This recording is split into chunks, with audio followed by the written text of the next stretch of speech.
Good afternoon. Hi, everybody. Welcome to SportWorks Talks. I'm Christian Page, and with me today, my colleagues and friends from the ITU, Thanos and Gergely. Good to see you guys.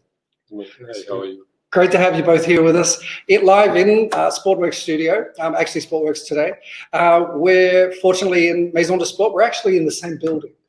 So it's great to have our neighbours to be able to pop up and share with you some insights today, and a lot of the work that the team have been doing at the ITU in creating guidelines to help events through the challenges of hosting. So I'm really looking forward to the presentation. I'm really looking forward to hearing about the work you've been doing. For those of you who are joining us around the world, thank you. Great to see where you're from. Please feel free to pop that in the chat. It's great already from Germany, from Ushi. Hi, Ushi. Not so far away. And we want to say welcome from wherever you are. Good morning, good evening, and it's good afternoon from us here in Lausanne. As a little bit of housekeeping, we're going to have about a 20-minute presentation. Then we're going to have some Q&A at the end. So if you do have any questions, please pop them in the chat, and we'll do our best to answer those questions at the end of the presentation. So for now, we're going to launch into an introductory video to give us some context for the start of this. So here we go. I get to press the buttons. I can. There I am. I'm over here.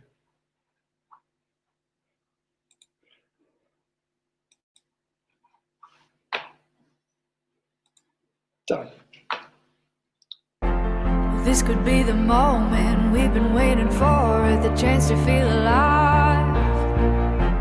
Nothing's gonna stop us, nothing's gonna top this, nothing like we've ever seen.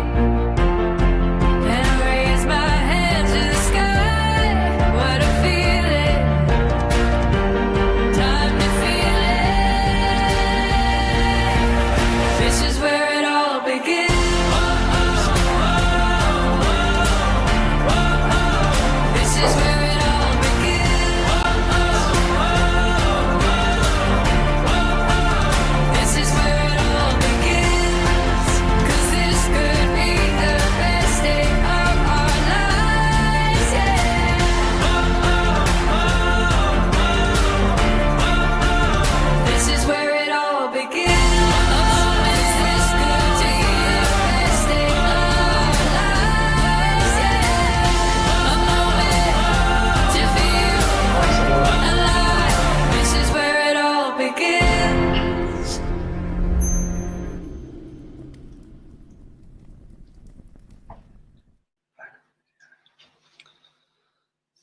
Thank you very much for joining us. First of all, thanks for the invitation to be able to present you our work.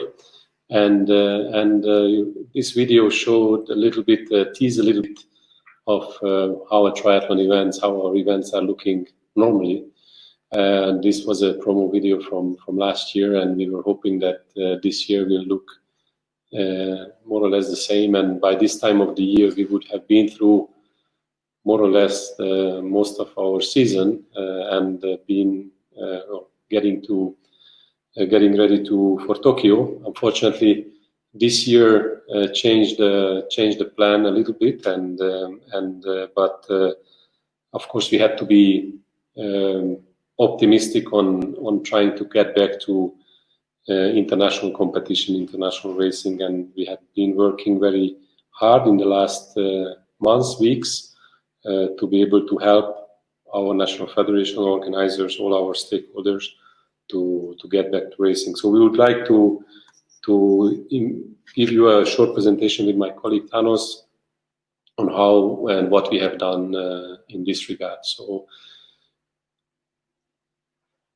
this is how we call to the returning triathlon events under the new normality. We consider this situation maybe not so much temporary. Maybe we have to deal with this in a longer term, but definitely we are hoping that this will just getting better as the time is passing.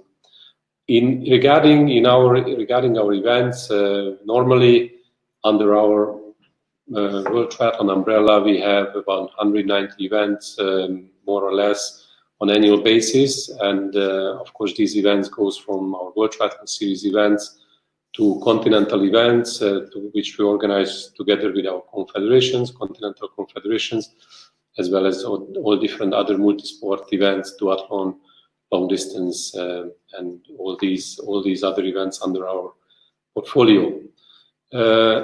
As of 16th of March this year, our executive board decided to suspend our activities, and this suspension is still going on, unfortunately. So since that weekend, we haven't had any events so far on international level, neither any activities, development activities. So this means that 46% of the events had to be cancelled since then, and we have been able to reschedule 26% as of today, let's say, and the rest, more or less 28%, are still scheduled for the last few months of the year.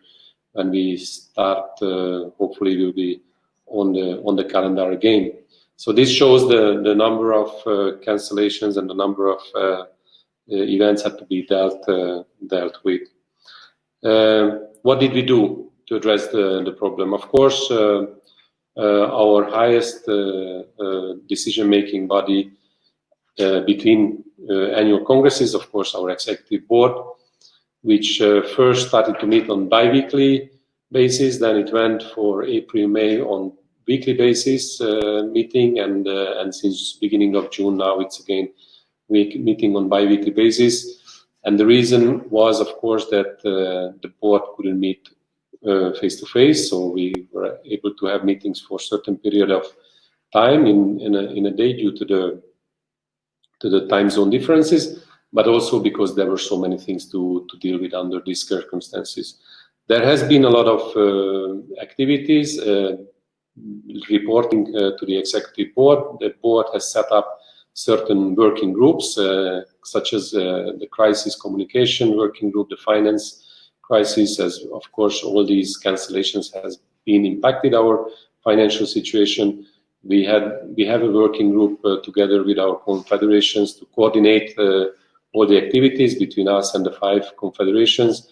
We have within the staff an event crisis group, like a close communication within some of the key staff, head of the departments, to make sure that the communication and the information flow is very smooth. And of course, with all our stakeholders, of course, our members, the national federations, there is a very close communication, sometimes with Secretary General, sometimes with specific topics on high performance directors or different people responsible within the federation, and also, of course, with our committees and commissions playing a very active role during these days. Of course, everything virtual, everything online, but although we have done this before, but we have really learned in these last 2 months these activities this way.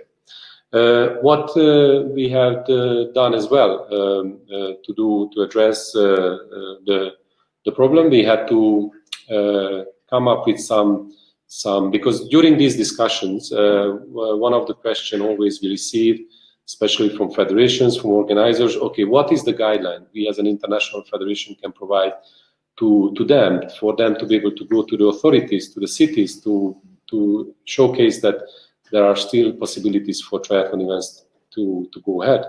And after a lot of discussion and a lot of work and background work, we came up with this prevention guidelines for event organizers, which is an excellent document.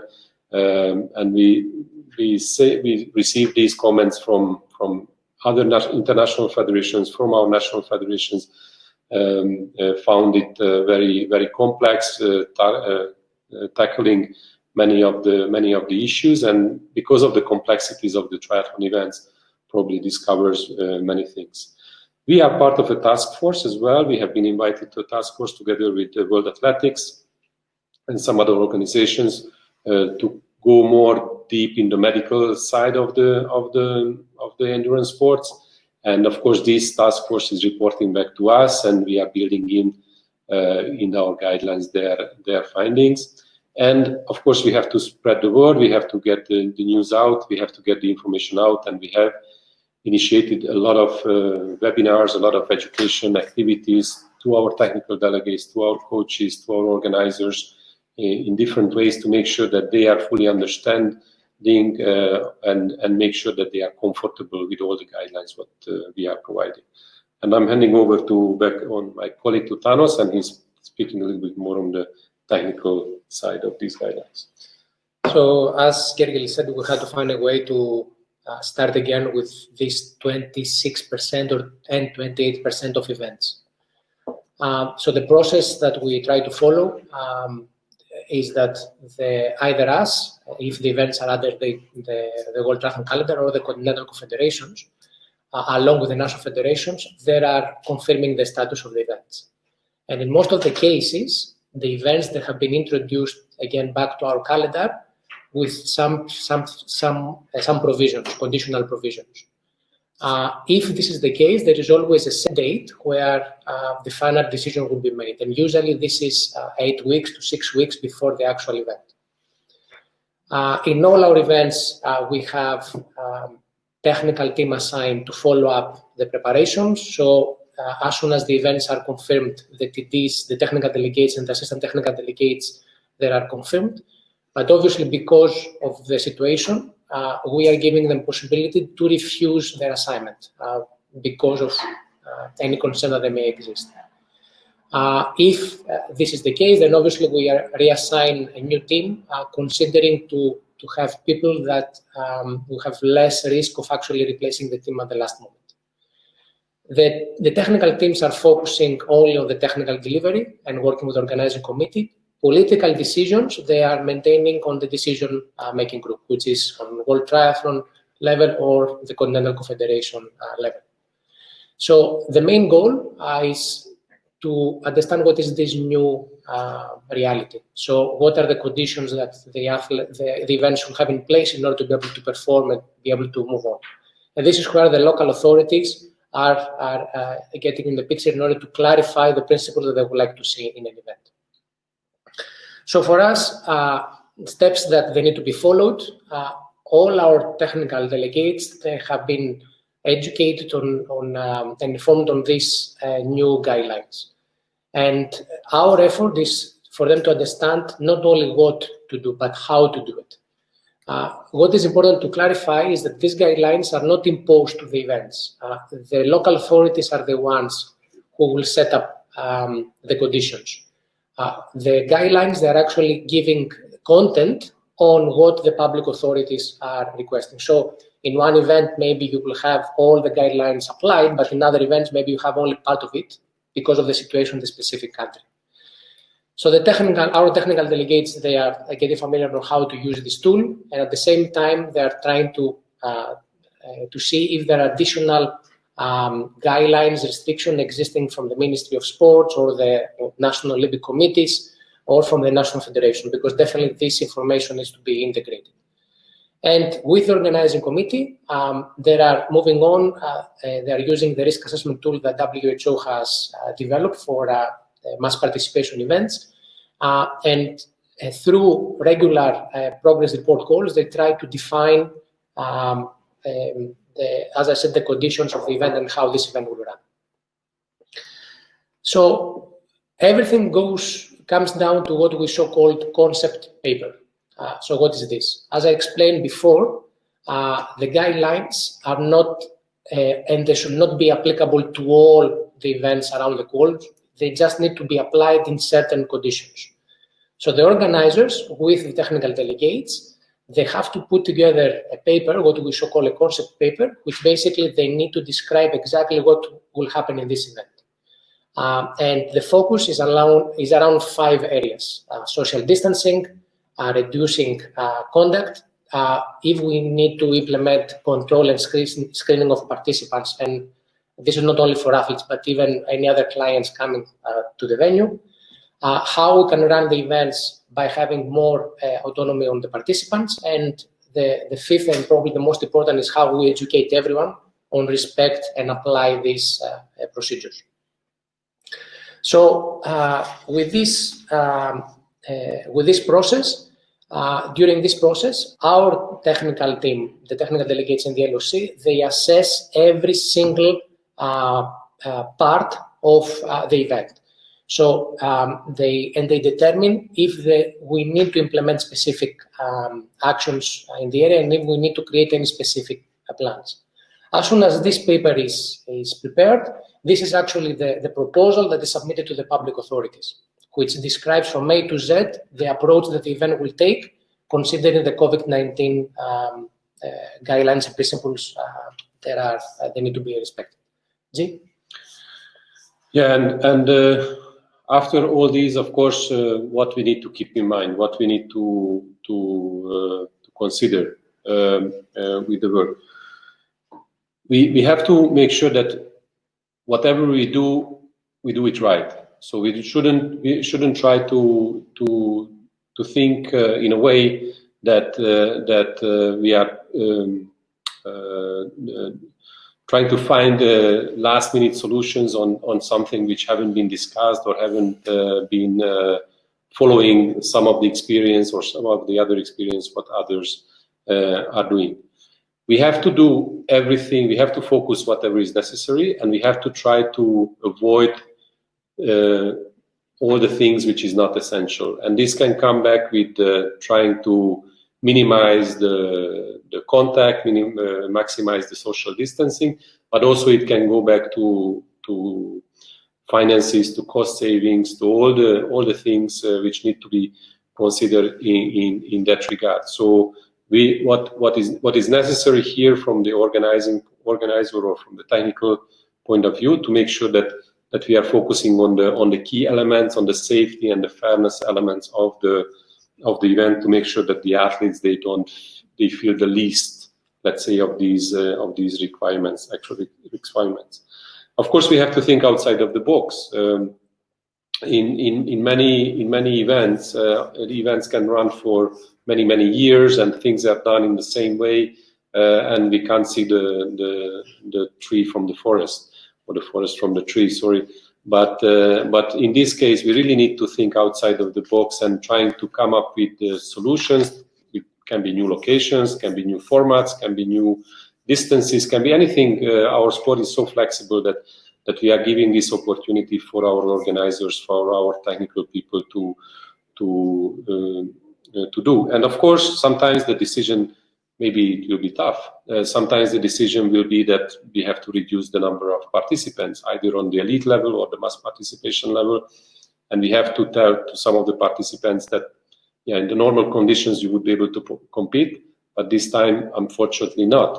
Or we have to go with formats which is not really the most fitting for that part of the world or that part of the season, but we have to apply something different what it used to be, or what is maybe the best for the athletes, or the budget, or there are many other things which sometimes the decision will be tough, but we have to, if we are working together, of course, probably this is the only way to be able to save the events.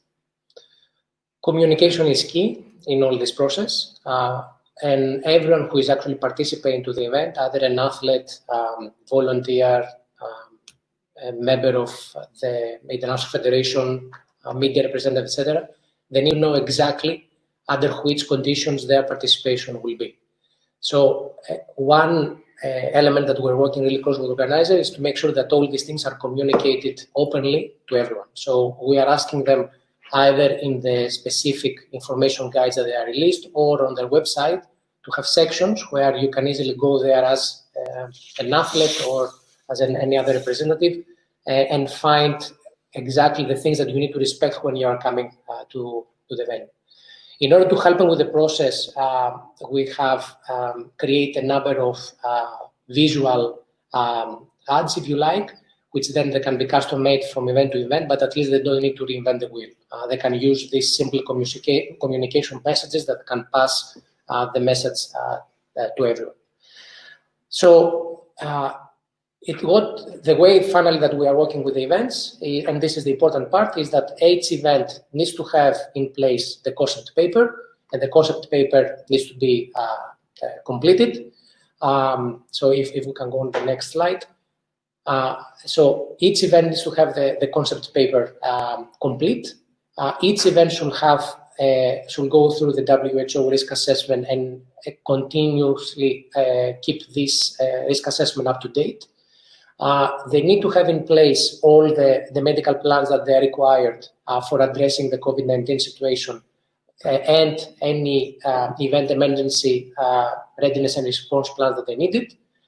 A clear risk communication plan, again, is added on the document, and obviously we will need to look more carefully on the event insurance, either as a coverage from the organizer or as a personal insurance when an athlete comes in place. So these 5 points, they definitely need to be in place, and they need to be up to date for all the events that they will remain and they will stay in the calendar. And then finishing our short presentation as a summary, probably that's the best way we can, the best motto we can say, that we are together. We are all together in this pandemic, and we have to stay together and stick together to be able to try to come out of this the best ways we can. As Thanos mentioned, all these information, the concept papers, all the procedures, all the ideas and activities, what the organizers are doing, the different organizers. Our role is to make sure that we share this, we provide the samples, we provide the best practices for our events, for our organizers, for them to be able to not to reinvent the wheel, but maybe just to adopt those wheels to their environment. Also, that we are providing this best practices. We are sharing these ideas in different ways, one-on-ones, through the webinars, as we said, or different ways. And of course, we strongly believe that if we do this, maybe we will see a slow ease of all these restrictions, and all these activities will not be lost in the future neither, because probably some of these best practices might remain for a longer period of time. We never know, but we try to be prepared and prepare our unique sport, which is played in an open environment, the best way we can, and hopefully we can come back to those pictures maybe already towards the end of this year, and hopefully by next year what we can see at the beginning of this short presentation, and hopefully we'll be back to our, let's say, new normalities will be similar than the old normalities were. So thanks for watching, thanks for the presentation, and of course thanks for the opportunity to be able to share this with you. Okay, I'm going to slip back in here. The challenge of these presentations, first of all, thank you. Great presentation. And as we said prior to when we started, the work that the ITU has been doing in this space has really been pioneering and really leading the way. And I think it's a great example of how to embrace a challenge. And as you say, hopefully we can take a lot of these ideas and best practices into the future. So it certainly won't be wasted, especially around health and managing more efficient and better events. One question I've got for you both was, obviously you mentioned early in the presentation about your task force, bringing together, what triggered the initiation for this for you, and how has that task force been assembled? Is that an ITU task force? Is that other federations? Yeah, so the initiation of this task force was from World Athletics and from the International Institute of Race Medicine. Okay. And what everyone saw at the beginning of the process, that there are made some specific protocols for stadium sports, if you like, yeah, but not specific protocols for endurance sports and sports that are taking place on an outdoor environment. So that's why there was a need of bringing together the medical chair of all the International Federation of Endurance Sports to work on the specific things and trying to come up with answers to the questions that all the organizers have, no matter if they are hosting a cycling event, a triathlon event, a skiing event, or a rowing event. Okay. So, and how many federations were involved? Like, so when you say endurance federations with national federations or international federations? No, it's international federations. Yep. So there were 5 international federations in this group, and at the same time there was an advisory group, if you like, of national federations, organizers, experts, that they were able to provide feedback of this 5 federation group. The good thing was that International Olympic Committee was part of this working group. IOC, through the medical director, again, they were present, and WHO, again, they were participating through experts. So it wasn't an effort that just took place outside the recognized framework that right now exists. Okay. And I think there are lots of similarities among these federations or these sports, because when governments and authorities are talking about participants, it's not just the participants, the active participants, the athletes. They are talking about also about the spectators or the viewers. Yeah. And in the stadium sports, we could see a lot of football matches now. Yes, in closed doors, and it's very limited. You can really limit the participants of that match to the coaches, the substitutes, the players, the referees. On a triathlon event, although maybe what we can do to reduce the number of participants. So if an event normally goes with 3,000 participants, and the rule is, let's say, 1,000 in that country, we can rule that down. We can cut the entries. But how do you cut the number of people who are just happen to be on the street and stopping watching the athletes running or cycling or swimming by? So those are the difficulties we have to deal with, and we have to make sure that the authorities and us are understanding, or the organizers and the authorities are understanding each other, what we are talking about, the different elements of our events. I would say, and always, we've got to look at the good, pull all the good things out of everything that happens, right? And it's impressive to see the unification of the federations coming together and working together to try and solve such a problem.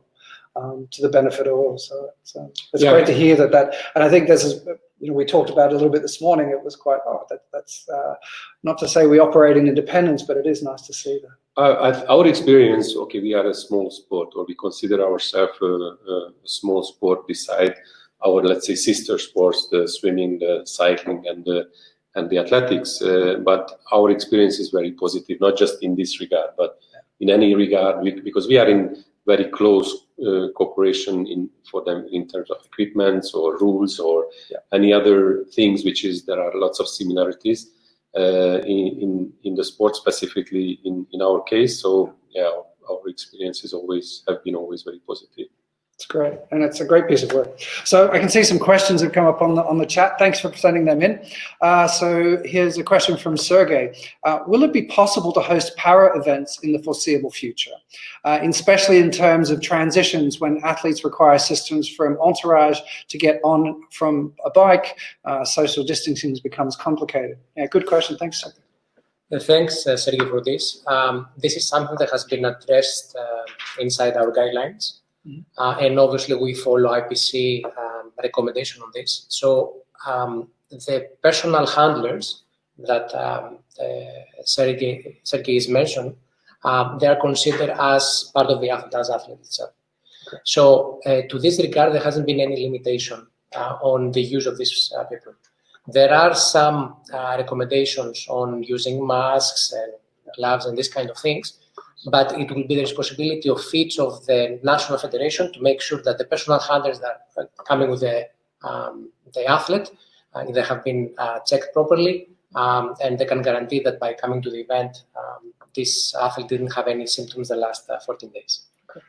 So it's good. That's good. Great program. Like it's inclusive. So we're not dealing with everything. It's great.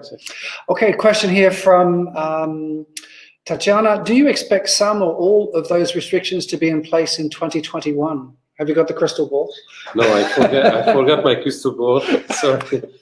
And actually it didn't tell me a lot about the future. But my personal opinion is that we have to be ready for 2021 and maybe a slow easing process from these guidelines. So I don't expect that from one day to the next everything will be solved, and I don't believe in these miracles, but I'm more prepared. I think we need to be more prepared of this slow easiness 21, and hopefully it will be crucial for an Olympic sport to be able to ease a little bit and to get back to racing and to finish our Olympic qualification on the field of play, and for Tokyo to be able to take place. So I think there will be a lot on 2021. How this will happen.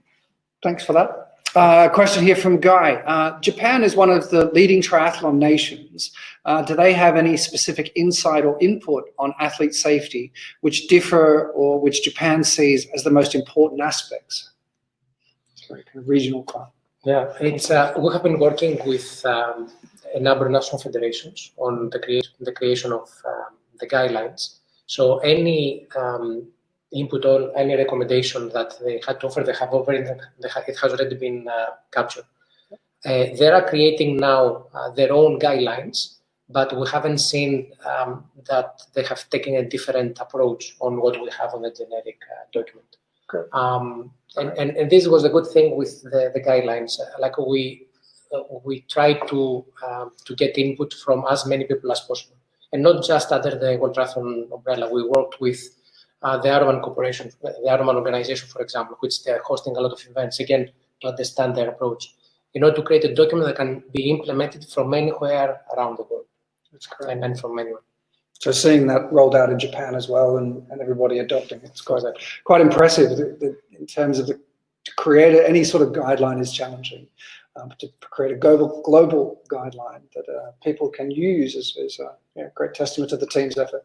Yeah, Japan is a very active national federation and very active in the sport, so we are very lucky.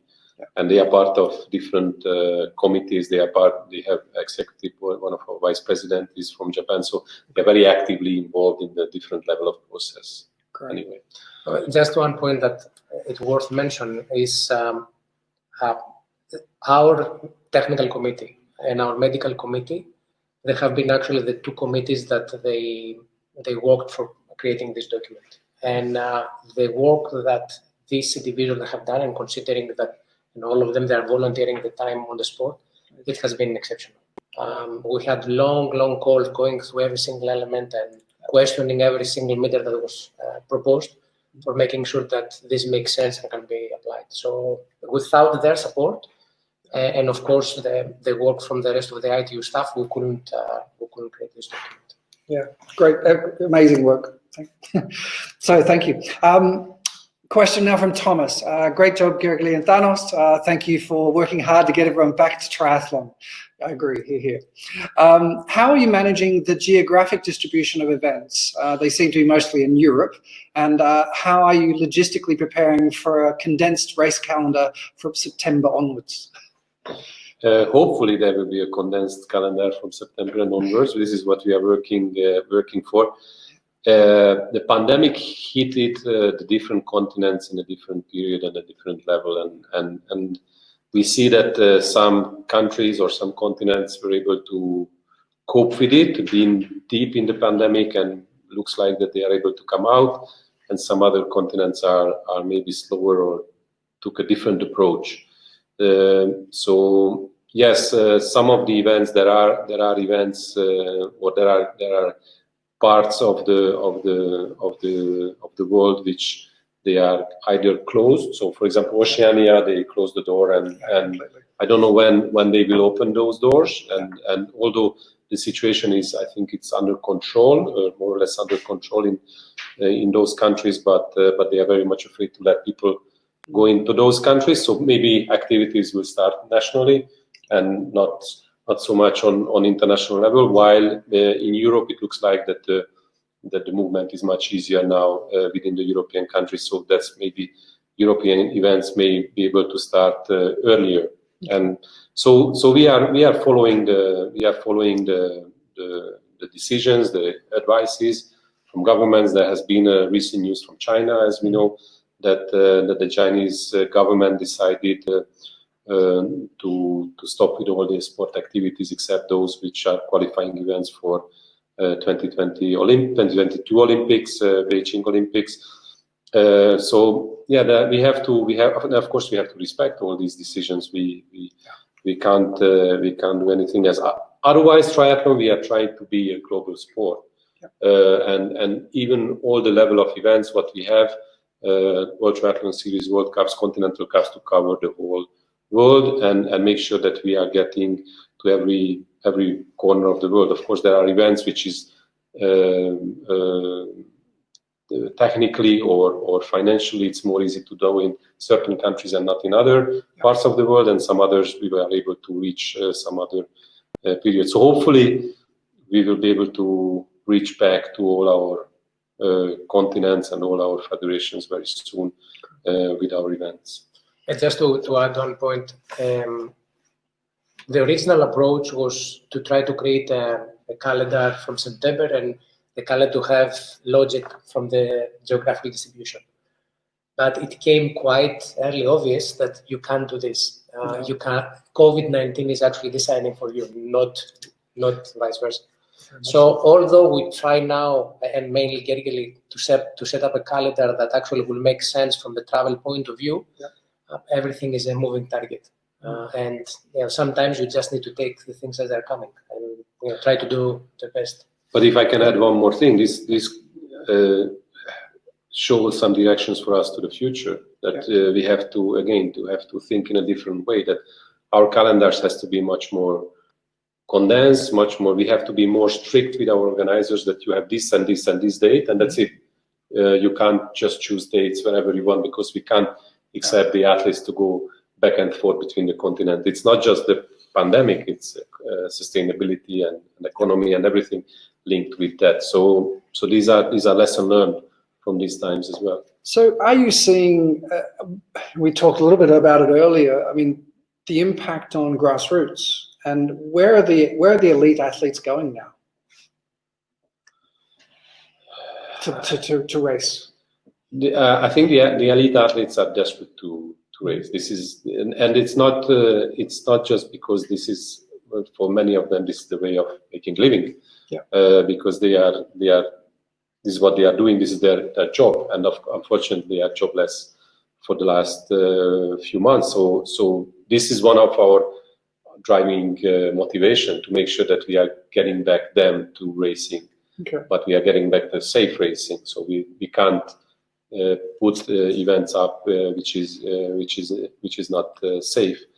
I can see that racing will start more and more on national level. So I think these athletes, all these, even the top athletes, we will see them more and more on national events, which they had to miss in the last few years because they were busy with international competitions. But now probably they will have more time, and this can be also a positive side in the country, and hopefully we'll be able to get them back to racing soon. But very beginning in the pandemic, we were creating a very strong principles on when we are able to restart world ranking, Olympic qualification, when the level playing field for the athletes to be able to attend events and to train, because that was for a long time, and still in many countries it's an issue of accessing to pools, or accessing, getting out of lockdowns, to do proper training. So these are things which we are monitoring through our national federations and the feedback from our national federations. So like I say, looking at the good, there is the possibility that we could be competing without elite athletes in our local club, which concerns me a little. But a good opportunity, as you say. Always look at the unless you do a relay with him. So it's we live in Lausanne. I've got no chance. So a question here from Matthew. SLT have commented that the global circuit of events needs a rethink. Do World Triathlon also have the same view that moving the triathlon circuit from country to country in the next few years shall be complex? Will the focus be more local, regional events rather than the global circuit? I think it was just a good follow on what we were saying. So. But with Super League Triathlon, because I think Matthew is referring SLT as Super League Triathlon. For those who are not so familiar, it's again a private organization hosting events, short distance events, and they are working with the same athletes, those who are the best at the top athletes going towards the Olympics and competing on our top events as well. And we have a very close dialogue and communication and coordination with Super League, like with many other or the other organizations in different ways, with Ironman, with Challenge, with Dexterra, with Powerman, in different ways of cooperation. But I think we are working very well together, including Super League as well. Great. Well, sorry, one last question's popped in there. Post-pandemic, do you anticipate a huge rebound for the sport of triathlon in terms of mass participation and elite? So there are a number of research out there right now, which basically demonstrate that the athletes, obviously they have very concern with the situation, and when they choose to race again, they will first choose of entering in events with small participation. So they will look at what we just mentioned before for local events. Regional. Exactly. Yeah. And it will be step by step when this will go higher. So just of not trying to recap, but just to get a message that there is an opportunity here, and there's an opportunity for all of us to rethink what we are doing. Obviously, we don't do something correctly, and like this situation has been created because something is not correct. So this is the opportunity that we have, and probably will not have another, to just get outside the procedures, have an open approach, and evaluate whatever we do, and we see if does it work or not. And this is actually the time that we can change things. Yeah. No, I completely agree. And I think you've shared a couple of highlights and insights today that there are opportunities, and it's always good to look at the good. So I think you make a great point. So I really want to say thank you so much for coming and coming upstairs, coming in to visit us neighbours. It's great to have you here, and great to have you in SportWorks. I want to say thank you for everybody who's joined online. Thank you for your questions. Really appreciate the time you've been able to spend with us this afternoon. If you've got any follow-up questions, there's some links that we'll put out on sportworker.com with all of the links to a lot of the information that was available here, to share with the great work that the ITU and Task Force and the teams have been putting together to get us all back into events, back into the world that we all love, and that's what we do, as you say, the athletes just as much as us, right? So thank you very much for having been here this afternoon. Thanks for the opportunity. And I wish you all a safe afternoon. All the best and good afternoon. Thanks. Bye. Bye-bye.